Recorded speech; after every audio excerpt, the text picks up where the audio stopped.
1945. El régimen nazi da sus últimos coletazos. En el fondo, todos los mandos nazis lo saben, pero no pueden anunciarlo públicamente. Muchas personas de confianza de Hitler están cayendo. Son como ratas abandonando un barco que se hunde. En la locura de finales de la guerra, el jefe de las SS, Heinrich Himmler, hace tratos en secreto. Himmler ya no es leal. Está planeando desertar. Y Martin Bormann se enfrenta a una decisión imposible. Es una mezcla de quiero sobrevivir, quiero salir de aquí, pero debo ser leal. La primera dama del Tercer Reich, Eva Braun, es recompensada por su lealtad. La relación se mantuvo oculta al pueblo alemán. Y el petulante adjunto de Hitler, Hermann Göring, intenta hacerse con el poder. Si le sale mal, será asesinado. Esta es la historia de los secuaces de Hitler. Las luchas de poder, la ambición ciega y los psicofantes aduladores que alimentaron los horrores del Tercer Reich.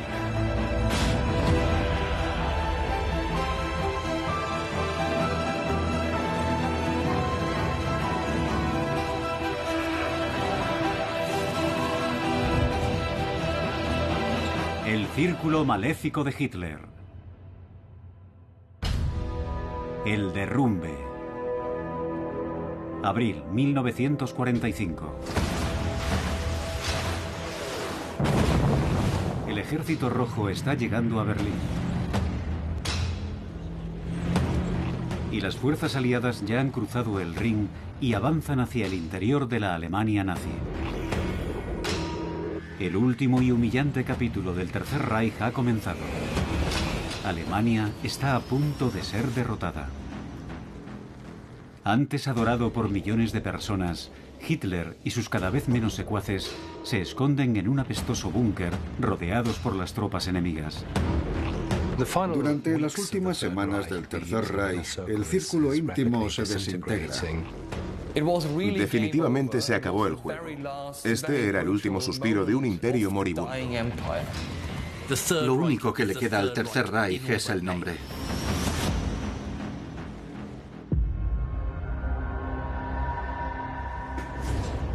Adolf Hitler, ahora destrozado por su adicción a los medicamentos, se esconde en un búnker subterráneo debajo de los jardines de la Cancillería del Reich.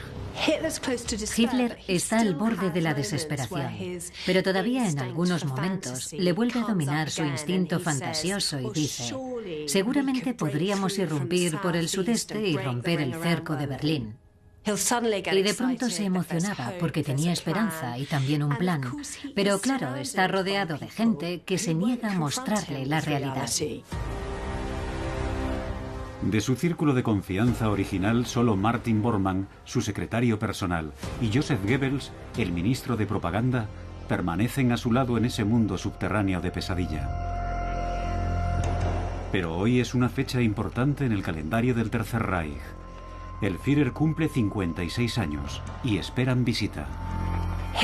El cumpleaños de Hitler siempre se había festejado por todo lo alto. Muchos ciudadanos alemanes le enviaban un montón de regalos y había celebraciones con su gente de confianza. Todos los miembros del círculo íntimo de Hitler viajan ahora hacia Berlín. El jefe de las SS, Heinrich Himmler, había sido uno de los seguidores más leales de Hitler, pero en los últimos meses se había distanciado e ingresó en un sanatorio a 100 kilómetros al norte de Berlín.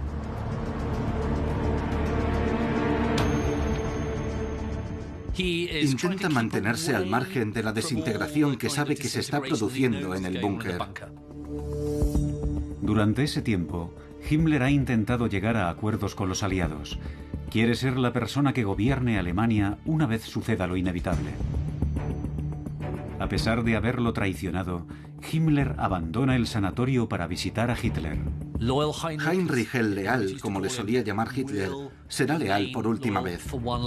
Acudirá a Berlín para asistir a la fiesta de cumpleaños de Hitler. El viaje hasta Berlín implica un peligroso recorrido por carretera de 100 kilómetros. No hay que subestimar el riesgo que supone acudir a la fiesta de cumpleaños de Hitler. Para su cumpleaños, los soviéticos regalan a Hitler un ataque de la artillería justo en el corazón de la ciudad.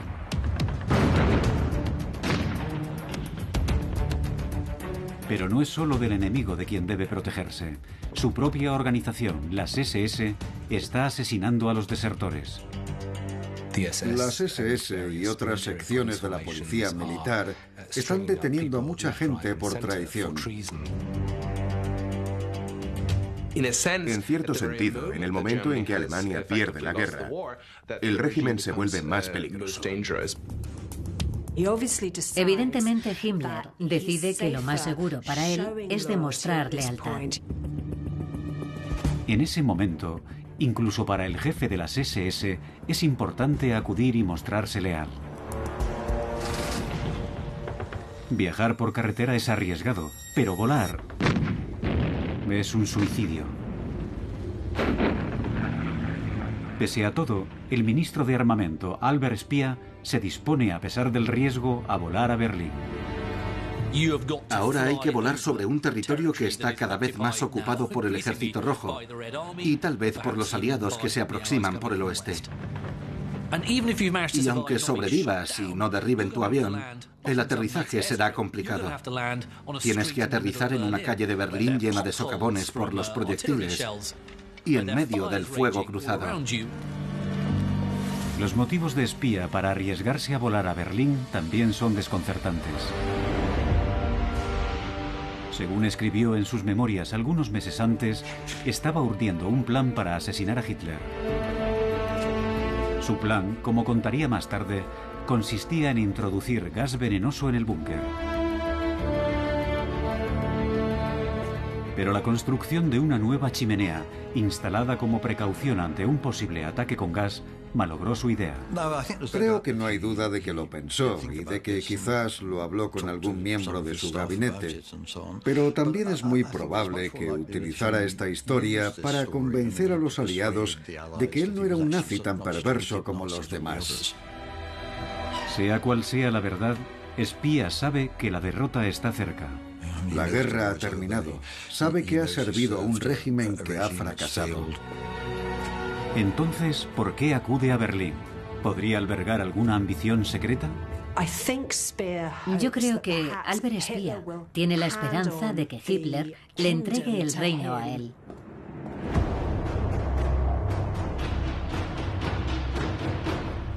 La Cancillería del Reich formaba parte de ese reino, y en su día fue el edificio más prestigioso del Estado nazi. Ahora es una fachada desolada y bombardeada.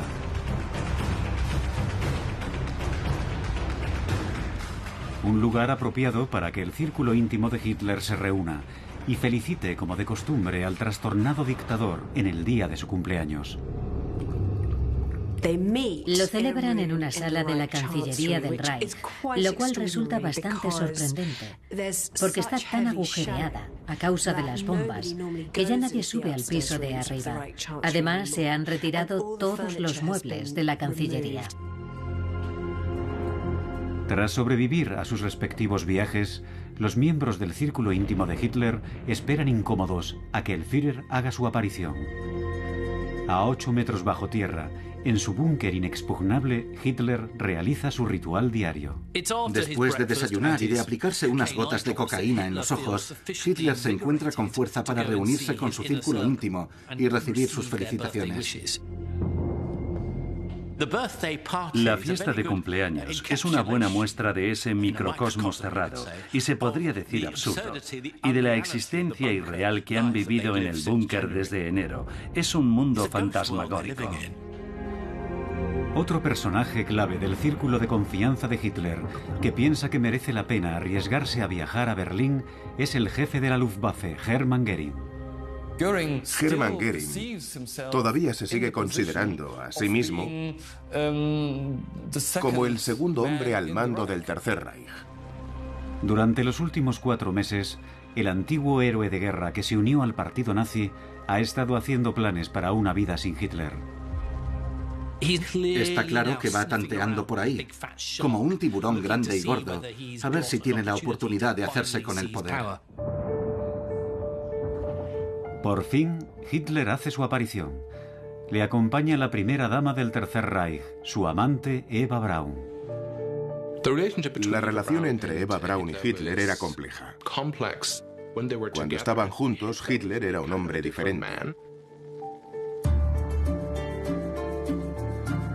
Aunque habían pasado juntos los últimos 12 años, los nazis mantienen la ilusión de un Hitler soltero, dedicado únicamente a la nación alemana.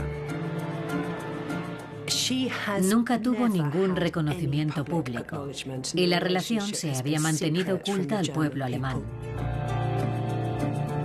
Para su círculo íntimo, ver al Führer con su amante es una señal de que para Hitler el fin está cerca. Pero más alarmante aún es su estado físico. Creo que muchos de los miembros de su círculo íntimo se quedaron pasmados por el deterioro de su salud. Estaban acostumbrados a que, con ocasión de su cumpleaños, Hitler diera un gran discurso, se autocongratulara y les animara a emprender grandes proyectos. Pero esta es una situación muy diferente. Es incómoda y deprimente. Además, los disparos de la artillería les recuerdan a todos que el fin está cerca.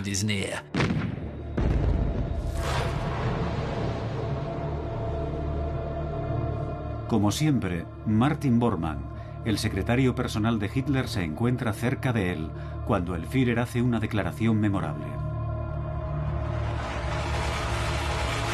Hitler permanecerá en Berlín y, si fuera necesario, morirá en el búnker. Cada uno de ellos reacciona de una manera distinta. Todos se sienten tensos y muy incómodos. Para Bormann, la noticia de que el Führer permanecerá en el búnker es devastadora. Tenía la esperanza de que el líder nazi se trasladara al Berghof, su retiro en la montaña. Hacía una década, Bormann había visto construir una red de búnkeres impenetrables, profundamente excavados bajo las montañas de los Alpes y diseñados para mantener al Führer y a Bormann lejos de todo peligro. Pero eso no va a pasar. Es lo que él deseaba, y a Hitler aún le queda un poco de cerebro para darse cuenta de que en realidad ya todo está perdido. El plan de Bormann, de momento, se ha frustrado. En cierto modo, esto ya lo escribió Wagner. Así es como terminan las óperas de Wagner. Todos lo saben. Pero Goering observa con interés. Interpreta la declaración de Hitler como una renuncia y ve una oportunidad para hacerse con el liderazgo. Para todos ellos resulta bastante obvio que Hitler ha ido a Berlín porque no piensa rendirse nunca. Y en última instancia prefiere morir en la capital a que lo vean huir. Goering no tiene ningún reparo en huir. De hecho, ya lleva tiempo preparándose para ello. Sus sirvientes ya han evacuado su botín de guerra, alrededor de 5.000 obras de arte. Traslada todos sus tesoros y sus cuadros, saca todo su dinero de los bancos alemanes. Aquella mañana, en la residencia de campo de Goering, Karin Hall, se habían colocado 20 toneladas de explosivos. Si él no puede disfrutar de su majestuosa propiedad, debe destruirla. El que Goering sea el primero en marcharse no pasa desapercibido. Ha llegado el momento de sálvese quien pueda. Heinrich Himmler, el fanático jefe de las SS, considera que ya le han visto cumplir con el partido lo suficiente. Ahora ya ha llegado el momento de pensar en su propio plan de huida. Intenta convertirse en líder después de la caída del Tercer Reich nazi. Es demencial, ilusorio y en última instancia inútil. Pero eso nos indica lo lejos que estaba Himmler de la realidad. Cuando se marchan de la fiesta, Goering aborda a Himmler. Himmler no era el único que pensó en contactar con los aliados occidentales. Goering también se pregunta si podría decirles: hemos obrado mal, pero los rusos suponen una amenaza para todo el mundo. Enfrentémonos a ellos todos juntos. Debía estar loco para pensar que lo iban a tratar como un líder importante. Pero Himmler ya lleva mucha ventaja. 5 días antes había liberado a 1.200 judíos que entregó a los aliados como moneda de cambio.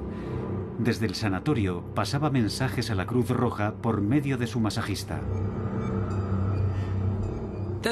La arrogancia de Himmler supera a su miedo de cometer traición.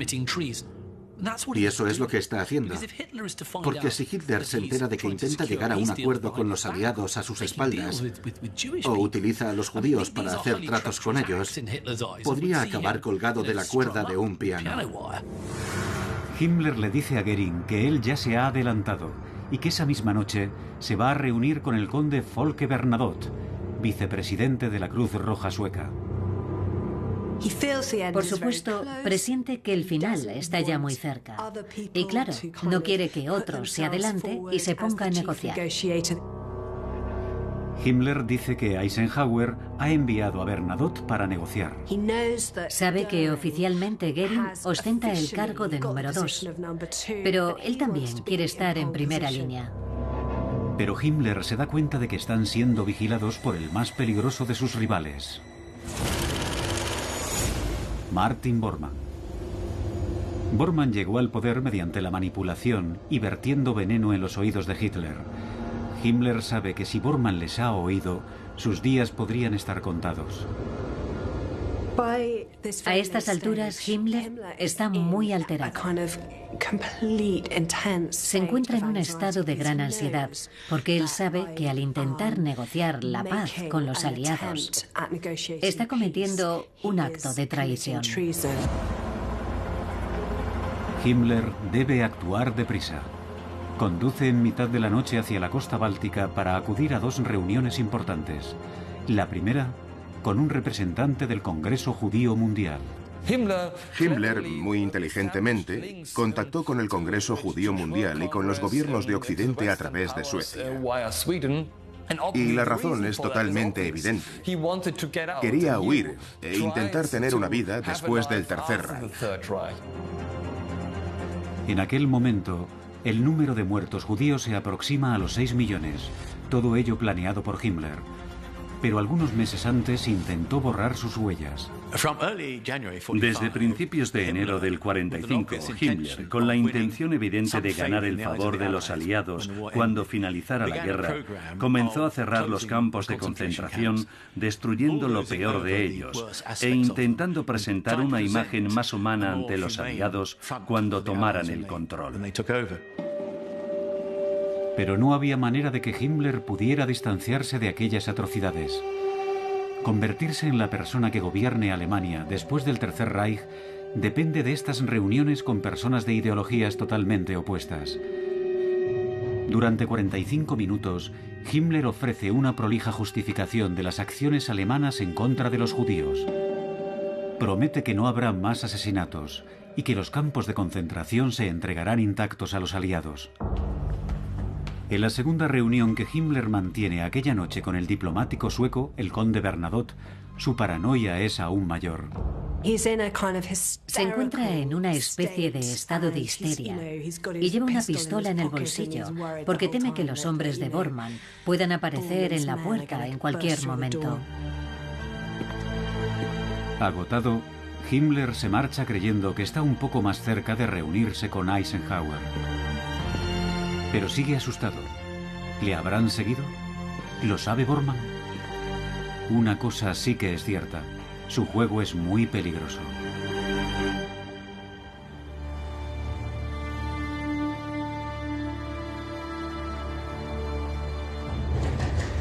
Al día siguiente, en la asamblea diaria de Hitler en el búnker, sus generales presentan un informe sobre la situación militar.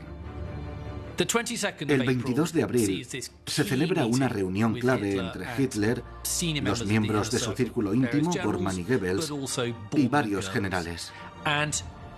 Y finalmente se da cuenta de que la situación militar es ahora desesperada. Han perdido la guerra. Ahora ya no hay duda.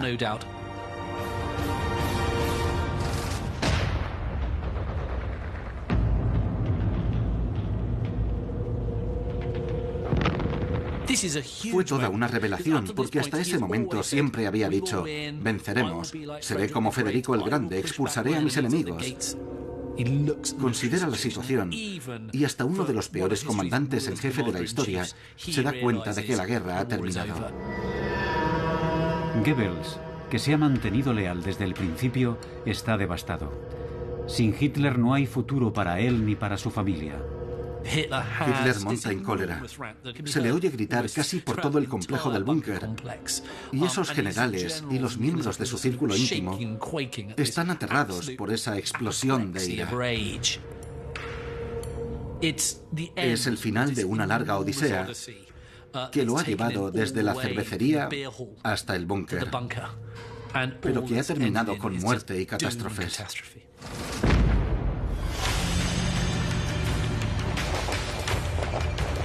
Las últimas rutas de escape están desapareciendo y el Ejército Rojo se aproxima. En cierto modo se podría decir que los más realistas son las personas que se quedan en el búnker, porque se dan cuenta de que no es posible huir. Se distribuyen cápsulas de cianuro entre todo el personal de Hitler.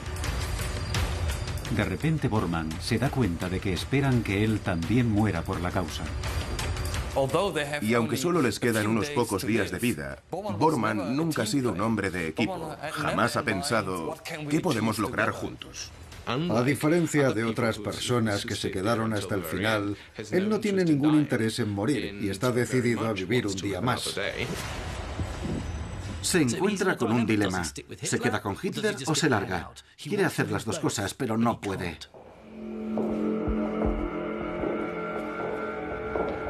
De momento, Bormann está atrapado. Solo le queda soñar con la fortaleza nazi que había construido en los Alpes hacía algunos años. Sin embargo, Göring ya disfruta del aire puro de la montaña. Ha recibido la noticia de que Hitler ha aceptado la derrota y pese al plan de Himmler, Göring decide que va a ir a por todas. Pero hasta que Hitler no muera, se trata de un movimiento muy peligroso.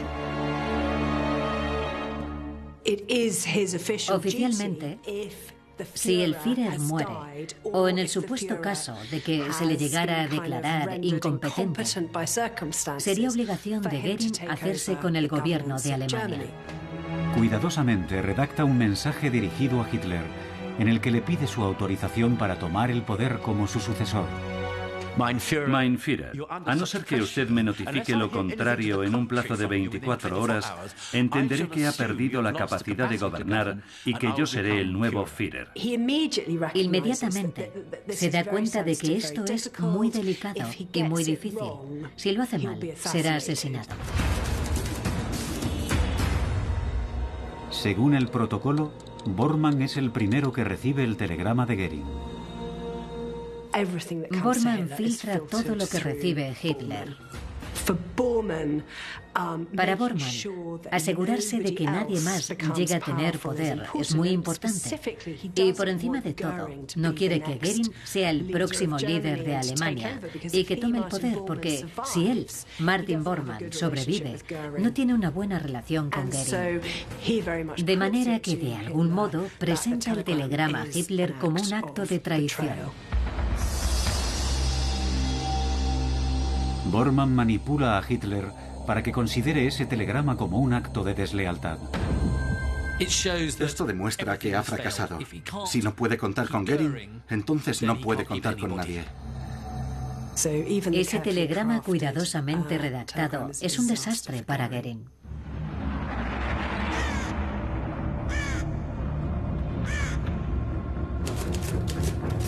Y Bormann va más allá. Envía un mensaje a Göring diciendo: te prohíbo que des un paso más en la dirección que has indicado. Firmado Adolf Hitler. Göring entiende lo que se le viene encima. Contesta al telegrama y dice: de acuerdo, dimito. Cuentan al pueblo alemán que Göring ha sufrido un infarto y tendrá que dimitir de todos sus cargos. Pero la dimisión de Göring no es suficiente para Bormann. Ordena su arresto y ejecución. Fue arrestado por las SS, pero afortunadamente para él se encuentran con una unidad de soldados de la Luftwaffe y grita: ¡socorro! Me han apresado los de las SS. Y Göring se salva. La suerte está de su parte y vive para luchar un día más. Otro objetivo en el punto de mira de Bormann es Heinrich Himmler. Desde sus reuniones clandestinas para intentar negociar la paz con los aliados, Himmler está nervioso. Solo le queda confiar en que su acto de traición permanezca en secreto. Bormann ha estado investigando por ahí, pero no encuentra nada concluyente para acusar a Himmler. Pero entonces aparecen los aliados en ayuda de Bormann. La noticia de los pactos clandestinos de Himmler se publica en todo el mundo. Se ha descubierto el secreto de Himmler y sabe exactamente lo que esto significará para Hitler. La prensa del enemigo revela que su leal Heinrich, como él le llama, le ha traicionado intentando negociar la paz a sus espaldas. En mi opinión, existe una diferencia entre Göring y Himmler. El episodio del telegrama creo que es una mala interpretación de Göring. Pero Himmler estaba tratando con el enemigo. Hitler se refirió a Himmler una vez como el único hombre de verdad en Alemania, es decir, la única persona en la que podía confiar. No podía creer que le traicionara. Pero lo hizo. Y animado por Bormann, el Führer despoja a Himmler de todos sus cargos y ordena su arresto. Para Hitler, esta es la mayor de las traiciones. Hitler se siente especialmente destrozado, porque él siempre había creído que Himmler era leal. Realmente pensaba que era alguien en quien podía confiar hasta la muerte. En cuestión de días, Bormann ha eliminado a dos de sus archienemigos, al número 2 de Hitler, Hermann Göring, y al jefe de las SS, Heinrich Himmler. Es una victoria vacía, puesto que el régimen ya no existe. Pero Bormann siente que por fin lo ha conseguido. Esos últimos días debieron ser de alguna manera satisfactorios para Bormann, porque todos sus rivales estaban cayendo uno tras otro. Al final, allí solo quedaban él y Goebbels. Ahora, Hitler centra su atención en la tarea, absolutamente inútil, de encontrar un nuevo sucesor para su partido nazi que se está hundiendo rápidamente. Y estos dos hombres, Bormann, su sombra sigilosa, y el siempre leal Goebbels, son los dos únicos candidatos que quedan en el búnker de su círculo íntimo. Pero Hitler no escoge a ninguno de los dos. ¿A quién elige Hitler? Pues al gran almirante Karl Dönitz. Dönitz no está cerca del búnker. Se encuentra en el extremo norte de Alemania, en el puerto de Flensburg. Dönitz no forma parte de su círculo íntimo. Era alguien en quien Hitler creía que podía confiar cuando todos los de su alrededor habían desaparecido o le habían traicionado. Dönitz se había ganado la confianza de Hitler, en parte porque había cumplido la promesa de revolucionar la marina utilizando unos nuevos submarinos que podían estar sumergidos durante un largo periodo de tiempo. Desde principios de 1945, ambos habían estrechado su relación. Dönitz era alguien nuevo, un respiro al margen de su círculo íntimo, alguien que quizás podría negociar con la nueva Alemania. Además, no ha participado en las peleas internas, en ese culebrón que dura ya 2 décadas. Por si sirve de algo, aunque sea por poco tiempo, a Goebbels se le otorga el título de canciller del Reich de Alemania y a Bormann le nombran jefe de lo que queda del partido nazi. Para él es un gran honor. A Bormann le gusta considerarse alguien leal. Pase lo que pase, él estará ahí. Sabe que su poder siempre ha dependido de estar cerca de Hitler. Para Bormann no hay salida. Bormann no convence a Hitler para que se marche, así que sabe que se enfrenta a su propia muerte y lo hace de mala gana. La lealtad de Goebbels es más fanática. Para él, sin Hitler no hay futuro. Goebbels escribe una carta a su hijastro desde el búnker, de manera que tenemos mucha información sobre su estado de ánimo. Le dice, todo lo que tengo, lo tengo gracias a Hitler. Quien soy, se lo debo completamente a Hitler. Y para mí, sería un acto de tremenda deslealtad no permanecer a su lado hasta la muerte. Tan grande es su devoción por Hitler que trae a su esposa Magda al búnker. Su esposa, Magda Goebbels, está igualmente obsesionada y comprometida con Hitler e insiste en llevar a sus hijos. Les dicen a los niños que van a quedarse en el búnker para así poder participar en primera línea de la victoria que está a punto de llegar. Goebbels es un hombre muy inteligente, pero toda esa inteligencia se ve anulada cuando ofrece su lealtad al más perverso de los hombres.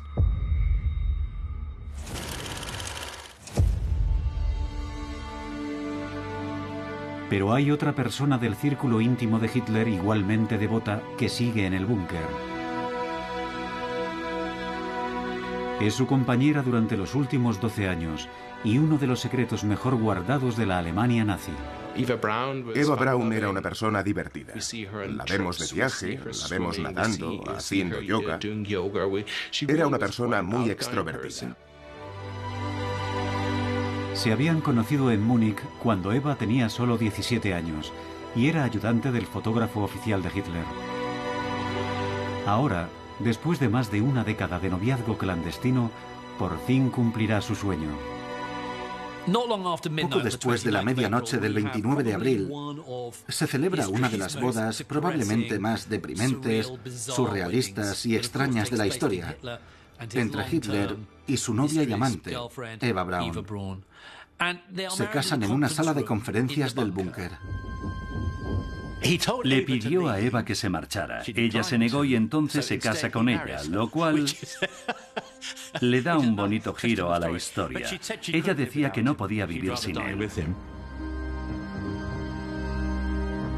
Se pone un vestido negro, que por entonces era el color tradicional de los vestidos de boda. Escoge las joyas que quiere lucir y se peina ella misma. Consiguen unas alianzas de oro de la prisión de la Gestapo en Berlín, que habían sido sustraídas a las víctimas judías. Inmediatamente después se disponen a celebrarlo. Pero Hitler abandona la fiesta rápidamente. Eva Braun se queda bebiendo champán con las secretarias.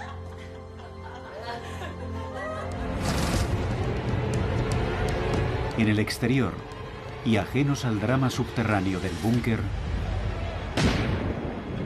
los habitantes de Berlín sienten los efectos de un régimen perverso. El sufrimiento es general.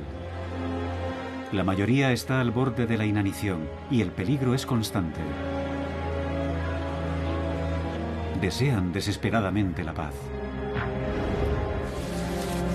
La gente ha empezado a destruir pruebas de cualquier posible vinculación con los nazis. Rompen las fotos de sus seres queridos vestidos con uniformes nazis. Berlín está en ruinas. La defensa de la capital depende sobre todo de la juventud hitleriana. Son muchachos de 15 años que intentan defender la ciudad casi sin armas. Los rusos cada vez se acercan más y vienen en todas las direcciones. El núcleo de poder del partido nazi lleva ya 3 meses en el búnker y la disciplina se está perdiendo. Las últimas 24 horas en el búnker son como una visión del infierno. Gente tirada por ahí, borracha o medio borracha, pensando en cómo se van a suicidar o en cómo van a escapar. Es un agujero en el suelo en el que llevan una vida muy sórdida e irreal. Cuando pienso en ese búnker, lo que siempre me viene a la mente son los sonidos y los olores que había allí. El sistema de aire acondicionado funcionaba con diésel y era bastante ruidoso. Y dicen que olía a orina. El olor era fétido. Como a repollo. Los oficiales están permanentemente borrachos. Ellos y las mujeres del búnker deciden aprovechar al máximo sus últimas horas. El búnker se está convirtiendo en una auténtica cloaca apestosa, llena de humo, y en la que todo el mundo abusa del alcohol. No hay duda de que la vida en el búnker era increíblemente claustrofóbica. Era un espacio pequeño en el que estaban todos juntos. Además, sabían que su destino pendía de un hilo. Los soviéticos se encuentran solo a 1 kilómetro. Para quienes están en el búnker, el tiempo se agota. Es el fin del Reich. Aquel día llegan al búnker noticias de Milán. El compañero fascista de Hitler y antiguo aliado, Benito Mussolini, ha sido capturado por los partisanos italianos. Hitler se queda absolutamente horrorizado al conocer el destino de Mussolini, porque no ha sido simplemente ejecutado, sino que además lo han colgado boca abajo, junto con su amante, en la plaza de Milán. Es una humillación que Hitler se niega a soportar. Así que no está dispuesto a que los rusos se hagan con su cuerpo. A Hitler le hubiera gustado conducir a sus tropas al campo de batalla y morir de una manera noble. Fue un final miserable.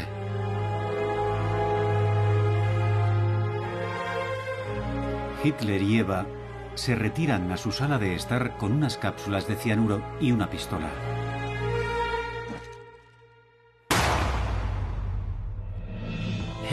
Hitler coge su pistola y se dispara en la cara. Y su esposa se envenena.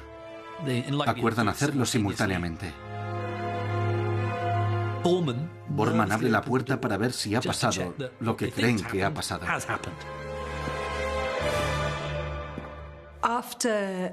Después de que Hitler y Eva Braun se suicidaran, en el búnker se crea una atmósfera bastante extraña. Quienes se habían quedado en el búnker, fieles seguidores de Hitler, de pronto tienen que decidir y actuar por sí mismos. Debido a la exposición pública del cadáver de Mussolini, la primera tarea de Bormann será encargarse de los cuerpos de Hitler y de Eva. Debió de ser un momento extraño para ellos cuando llevaron los cuerpos de Hitler y Eva Braun al jardín de la Cancillería del Reich para quemarlos. Habían seguido a ese hombre durante 20 años y ahora estaba muerto. Alemania estaba en ruinas y quizás ellos también iban a morir. Para mí ese acto resume la quiebra del sistema al que sirvieron.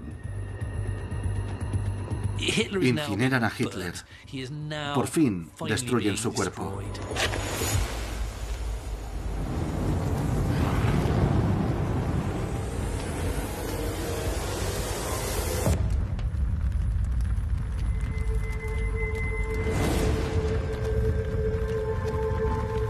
Ahora, Hitler y Eva no son más que brasas. Todavía queda una penosa tarea por hacer: informar al mundo. Sucede muchas veces que cuando un dictador muere, la gente de su entorno tarda mucho tiempo en asumir lo que ha pasado y en admitirlo públicamente. Fingen que Hitler sigue vivo. Goebbels, la persona encargada de las comunicaciones del partido durante la última década, no hace ninguna declaración. Esta demora le dará a él y a Bormann una última oportunidad para negociar la rendición con el Ejército Rojo sin tener que consultar con el nuevo jefe de Estado, Dönitz. Pero para Goebbels, el nuevo canciller del Reich, su único intento de negociación internacional es un fracaso absoluto.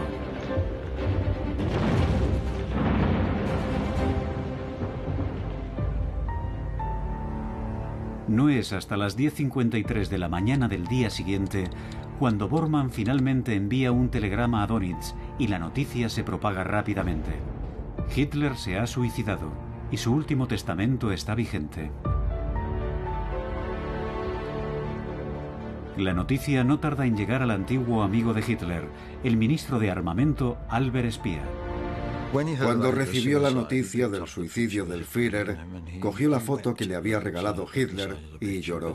Escribió en sus memorias que en ese momento se rompió el vínculo. El hechizo se había roto. Para Bormann, la muerte de Hitler no rompió ningún hechizo, pero sí debilitó su posición de poder. Su telegrama era un intento de mantenerse aferrado a él. Bormann envía a Dönitz un patético telegrama informándole de que ahora él es el presidente del Reich, pero le dice: te llevaré la autorización por escrito. Creo que es una señal de alguien desesperado por aferrarse al poder. El hecho de decirle: yo, Martin Bormann, te llevaré la autorización. Solo yo puedo hacerlo. Bobadas. El telegrama y la orden transmitida por Hitler era suficiente. Sin embargo, eso le da a Bormann una razón para salir del búnker. Para Goebbels y su esposa Magda, profundamente fanáticos, la idea de huir ni siquiera se les pasa por la cabeza. Solo hay una cosa que pueden hacer: seguir a Hitler hasta el final. Con Hitler muerto, el nuevo canciller de Alemania, aunque por muy poco tiempo, Joseph Goebbels, y su esposa, saben que ellos son los siguientes. Están aterrorizados, piensan matarse el uno al otro. Pero primero deben ocuparse de los niños. Magda seda primero a sus hijos y después los envenena con cianuro. Ella no podía vivir en un mundo sin nacionalsocialismo, y ese es uno de los comentarios más contundentes de alguien de dentro, que ilustra cómo el régimen nazi se apoderó de toda racionalidad y sensatez. Una hora después de haber envenenado a sus hijos, se ve a Magda jugando a las cartas, pálida, con los ojos rojos, el rostro serio y fumando sin parar. Jugaba a las cartas. Cualquiera diría, qué inhumano. Pero ¿qué otra cosa podía hacer cuando acababa de matar a sus hijos? Más tarde, aquella misma noche, Magda ingiere su cápsula de cianuro y Goebbels le da el tiro de gracia disparándole en la nuca. Después toma su propia cápsula y se dispara en la sien. Es una prueba de máxima lealtad que Goebbels y Magda sigan a Hitler, su amado líder, hasta la misma muerte. Los guardias de las SS rocían sus cuerpos con gasolina, pero no hay suficiente para prenderles fuego adecuadamente. Hasta en la muerte, Goebbels es el segundo de Hitler. No hay suficiente gasolina para él. Y naturalmente, lo que queda de Goebbels es un cadáver retorcido, quemado y espantoso. Las llamas no consumen del todo su cuerpo, al contrario de lo que pasó con el de su jefe. Ahora el círculo íntimo de Hitler, con la mayoría de sus miembros huidos o muertos, solo consta de un único hombre, Martin Bormann. Durante décadas ha estado fisgoneando, manipulando y haciendo todo lo necesario para aumentar su poder. En ese momento, Bormann solo tiene un único interés en mente. No se le ve quedándose y muriendo ahí. El triunfo de Bormann al final de la guerra es bastante agridulce. Por fin, durante la agonía del Tercer Reich, se ha convertido en el número 2. Pero sabe que la fiesta ha terminado. La realidad es que Bormann es el líder de un partido que ya no existe. Cualquier poder que tuviera se esfumó junto con el cuerpo de Hitler. La única manera de recuperarlo sería viajando a 400 kilómetros para reunirse con Dönitz en Flensburg.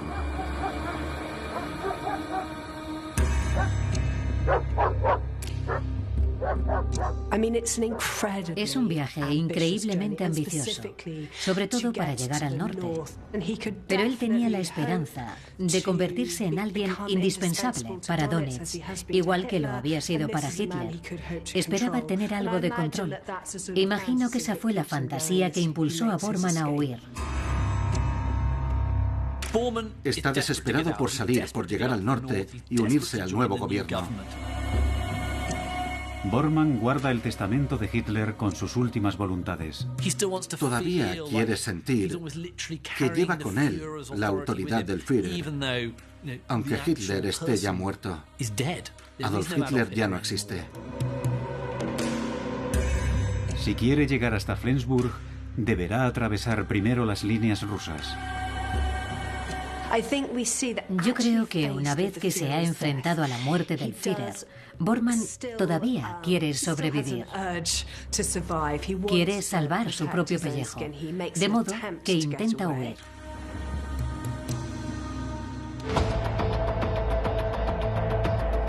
Cinco días después, tiene lugar la rendición total e incondicional. Aunque Hitler no quería rendirse, no había otra opción y Dönitz, que había sido nombrado presidente de la nueva Alemania, envía un emisario al cuartel general de Eisenhower. El 7 de mayo se firma el documento que dice: "Nos rendimos incondicionalmente". En cuanto a Martin Bormann, ni siquiera logró acercarse al cuartel general de Dönitz. Después de salir del búnker a primera hora de la mañana, un testigo contó que Bormann estaba aterrorizado, mudo y desorientado. Los rusos están ahí mismo y sabe que si le capturan le torturarán y jamás volverá a ver la luz del día. Se cree que cuando vio acercarse a las tropas soviéticas, él mismo se quitó la vida.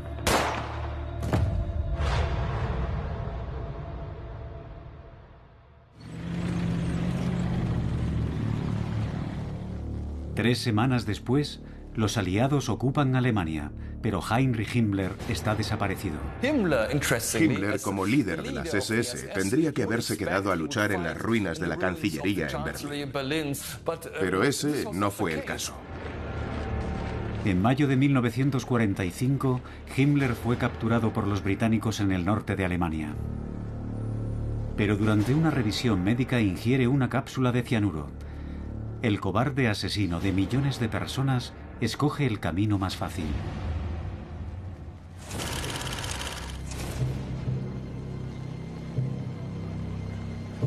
Hermann Göring, el antiguo y petulante as de la aviación, también ha sido apresado por los aliados. Se ofende mucho cuando le piden permiso para cachearlo. Eso le pone muy nervioso, porque él es un soldado, dice. Y también es jefe de la Fuerza Aérea. Por tanto, exige que se le trate con honor. Göring es encarcelado en un hotel de lujo reconvertido en prisión. Con su arrogancia característica, sigue creyendo que se puede librar negociando.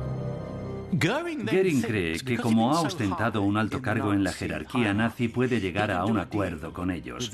Trata a los aliados como si fueran diplomáticos y él fuera uno de ellos. Pero Göring se equivoca.